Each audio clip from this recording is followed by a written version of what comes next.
দেখতে পাচ্ছ একটা আমি পেঁয়াজ নিয়েছি, তাহলে দেখবে তোমরা অনেকটা উপকার পাবে। যেহেতু ঘরোয়া পদ্ধতিটা এরকম করে নিলাম। আর তোমরা জানো পেঁয়াজে প্রচুর পরিমাণে ছালপাড় থাকে।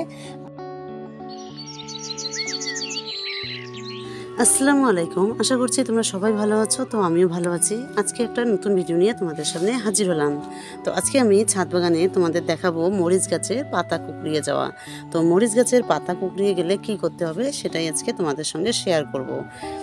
আর সবারই ছাদ বাগানে কম বেশি মরিচ গাছ থাকে, আর এই সমস্যাটা সবারই ছাদ বাগানে যখন মরিচ আসার মানে ফুল আসার আগে আগেই এই সমস্যাটা সবার ছাদ বাগানে দেখা যায়।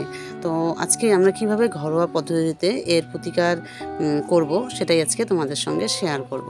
তো চলো আমার ভিডিওটা তোমরা শেষ অবধি দেখতে থাকো। আর যারা আমার চ্যানেলটা নতুন দেখো তারা অবশ্যই আমার চ্যানেলটা সাবস্ক্রাইব করবে, আর যারা অলরেডি সাবস্ক্রাইব করেছো তাদের অসংখ্য ভালোবাসা।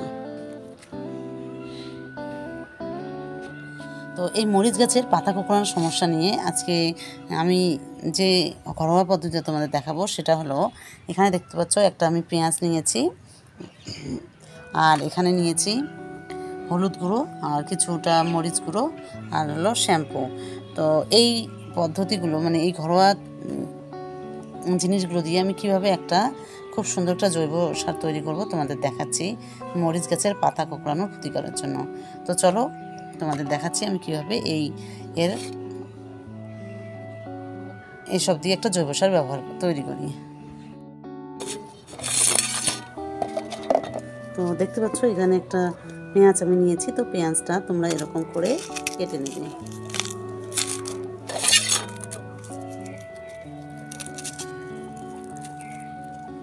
তো পেঁয়াজটা ছোট ছোট টুকরো করে তোমরা প্রথমে কেটে নেবে।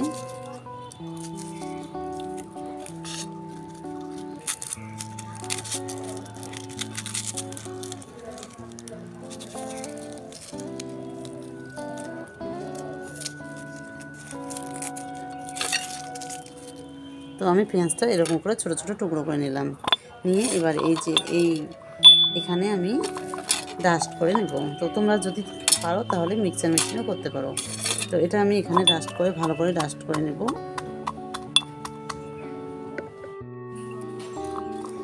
তো এই যে তোমরা দেখতে পাচ্ছ আমি এখানে ভালো করে পেস্ট করে নিলাম এটা। তো তোমরা মিক্সার মেশিনেও করতে পারো। তো আমার এখানে হয়ে গেছে প্রায়।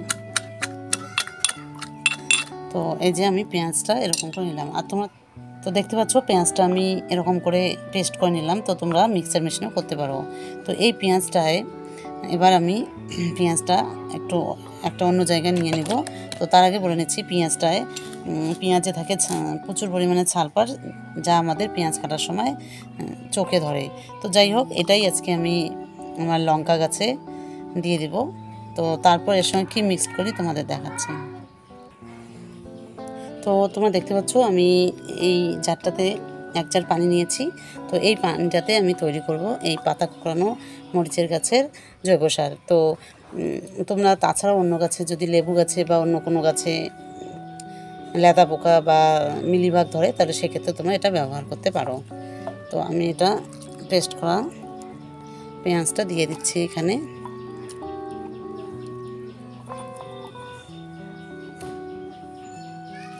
তো এই যে আমি এটা ভালো করে দিয়ে দিলাম।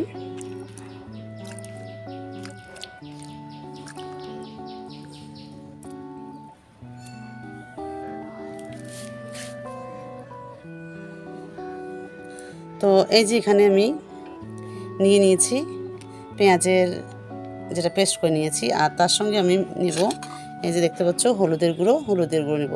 তোমরা তো জানো হলুদের গুঁড়ো অনেক পুষ্টিগুণ, আর হলুদের গুঁড়োর ছত্রাকনাশক বা কীটনাশক হিসাবে কাজ করে, পোকামাকড় এগুলো দূর করতে সাহায্য করে। তো আমি হলুদের গুঁড়ো নেব এখানে 1 চামচের মতো, আর তার সঙ্গে নেব মরিচের গুঁড়ো। তোমরা এখানে কাঁচা মরিচও নিতে পারো, কোনো অসুবিধা নেই। তো আমি এখানে মরিচের গুঁড়ো নিয়েছি, এটা দিলে আরও বেশি শক্তিশালী হয় এই জৈব সারটা। তো এটা আমি এবার ভালো করে মিক্সড করে নেব।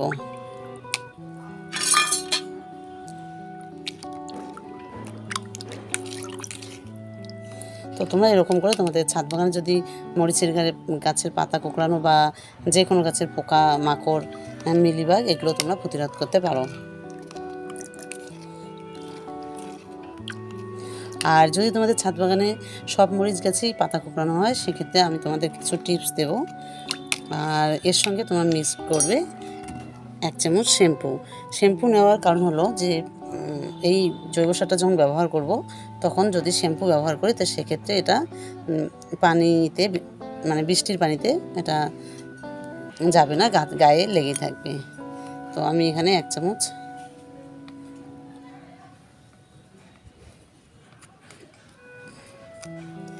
চামচের মতো শ্যাম্পু নিয়ে নিলাম। তো এটা এবার আমি ভালো করে গুলিয়ে নেব।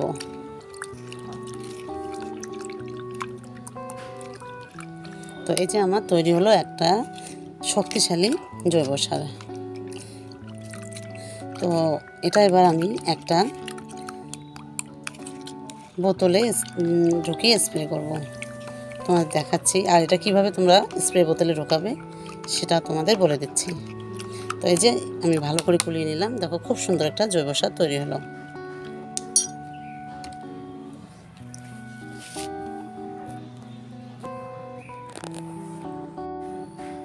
তো ফাইনালি আমার রেডি হয়ে গেল। আর তোমাদের দেখালাম আমি কী পদ্ধতিতে এটা করলাম। প্রথমে পেঁয়াজটা ভালো করে পেস্ট করে নিলাম, তারপর হলুদ দিলাম, হলুদের গুঁড়ো, মরিচের গুঁড়ো আর তার সঙ্গে একটু শ্যাম্পু তো দিয়ে ভালো করে আমি এরকম করে গুলিয়ে নেড়ে ছেড়ে ভালো করে নিলাম। তো এবার এটা আমি এই স্প্রে বোতলে ঢুকাবো। তো স্প্রে বোতলে ঢুকানোর পর আমি তো এটা কীভাবে স্প্রে বোতলে ঢুকাই সেটা আমি তোমাদের দেখাচ্ছি। তার জন্য একটা নিয়েছি এই যে ছেঁকনি। তো এই ছেঁকনিটা দিয়ে আমি ওটা স্প্রে বোতলে ঢুকাবো। তারপর এখানে যে এই পেঁয়াজের ছিবড়া টেবড়াগুলো আছে এগুলো যদি যায় তাহলে স্প্রে বোতলটা নষ্ট হয়ে যাবে। তো আমি আগে এটা স্প্রে বোতলে ঢুকিয়ে নিই। তো এই যে আমার হয়ে গেল স্প্রে বোতলে ঢোকানো। তো এটা এবার আমি ভালো করে একটু নেড়ে চেড়ে নেব। তো আমার রেডি এবার জৈব সারটা। তো চলো এবার আমি মরিচ গাছে কীভাবে দেই তোমাদের দেখাচ্ছি। তো দেখতে পাচ্ছ এই যে এরকম পাতা কুকড়িয়ে যাওয়া মরিচ গাছে, তো এটা তোমরা ভালো করে ব্যবহার করবে। আর এই যে এদিকে পাতা দেখতে পাচ্ছ, পাতায় যে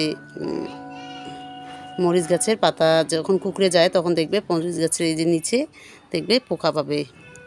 তো এগুলো মরিচ গাছের ক্ষতি করে। আর তোমাদের যদি ছাদ বাগানে পুরো ভর্তি এরকম থাকে তাহলে সেক্ষেত্রে তোমরা গাছের আগাগুলো কেটে দেবে। তো এই যে তো যদি তোমাদের ছাদ বাগানে সব মরিচ গাছে এরকম পাতা কুকড়ে গেছে তাহলে তোমরা সেক্ষেত্রে কী করবে। তো আমার ছাদ বাগানে সেরকম হয়নি, দেখো খুব সুন্দরই আমার ছাদ বাগানে মরিচ গাছগুলো, কারণ আমি 7 দিন বা 15 দিন অন্তর অন্তর আমি জৈব সার ব্যবহার করি। তো আমার ছাদ বাগানে মরিচও খুব সুন্দর আমি পাচ্ছি। তো যাই হোক, তোমাদের যদি ছাদ বাগানে পাতা প্রচুর পরিমাণে মানে সব গাছেই প্রায় পাতা কুকড়ে গেছে তাহলে সেক্ষেত্রে তোমরা কী করবে, তাহলে তোমরা এরকম করে গাছের যেখানে বেশি কোঁকড়ানো পাতা সেখানে তোমরা এরকম করে কেটে দেবে। তাহলে কি হবে তোমাদের দেখাচ্ছি। তোমরা যদি এরকম করে গাছটাকে কাটিং করো তাহলে সেক্ষেত্রে তোমরা যে নতুন পাতা পাবে। আমি এই গাছটা এরকম মানে খুবই হয়েছে, তো সেক্ষেত্রে আমি এই গাছটায় কাটিং করেছি। তো দেখতে পাচ্ছ নতুন পাতা গজিয়েছে আর খুব সুন্দর মরিচ গাছটা হয়েছে। তো তোমাদের ছাদ বাগানে যদি ওরকম হয় তাহলে সেক্ষেত্রে তোমরা মানে খুব যদি হয় তাহলে সেক্ষেত্রে তোমরা ওটা পাতা কেটে ফেলবে, আর সে পাশে রাখবে না, ওটা একদম বাইরে ফেলে দেবে, নাহলে ওখান থেকেই আবার বাকি মরিচ গাছে হবে। তো এই যে দেখতে পাচ্ছ আমি কেটে দেওয়ার পর এই যে আগাটা কেটে দেওয়ার পর দেখতে পাচ্ছ খুব সুন্দর নতুন একদম পাতা বেরিয়েছে। তো তোমরা এই পদ্ধতি অ্যাপ্লাই করবে। তো চলো এবারে স্প্রেটা আমি তোমাদের দেখাই কিভাবে করতে হয়। তো এই যে স্প্রে বোতলটা আমি নিলাম, এটা তোমরা এরকম করে একদম গাছের উপর নিচে ভালো করে দেবে যাতে একটা পাতাও বাদ না যায়। তোমরা এরকম করে স্প্রে করে দেবে। আর তোমরা এটা অন্ততপক্ষে সপ্তাহে একবার ইউজ করবেই, তাহলে দেখবে তোমরা অনেকটা উপকার পাবে। যেহেতু ঘরোয়া পদ্ধতি তো আস্তে আস্তে কাজ করে এগুলো। আর যদি তোমরা বাইরে থেকে রাসায়নিক সার আনতে চাও তাহলে সেক্ষেত্রে আলাদা ব্যাপার। আর যদি তোমাদের মনে হয় যে ঘরোয়া পদ্ধতিতে করব, তাহলে তোমরা এই পদ্ধতি অ্যাপ্লাই করতে পারো। তাহলে দেখবে তোমরা অনেকটা উপকার পাবে। আর শুধু পাতা কুঁকড়ে যাওয়ার সময় যে করবে সেটা না, তার আগে যদি করো একটু, তাহলে দেখবে অনেকটা মানে পাতা কুঁকড়ার সময়টা অনেক কমে যাবে।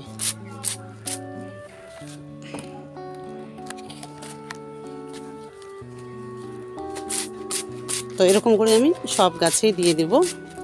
তো তোমাদের সঙ্গে শেয়ার করলাম আমার জৈব সারটা আমি কীভাবে তৈরি করলাম। তোমরা অবশ্যই এরকম করে তোমাদের ছাদ বাগানে এভাবে জৈব সার তৈরি করবে, দেখবে তোমাদের গাছের পাতা, মরিচের গাছের পাতা কোঁকড়ানো বা অন্য গাছের পোকা আক্রমণ থেকে তোমরা রক্ষা পাবে,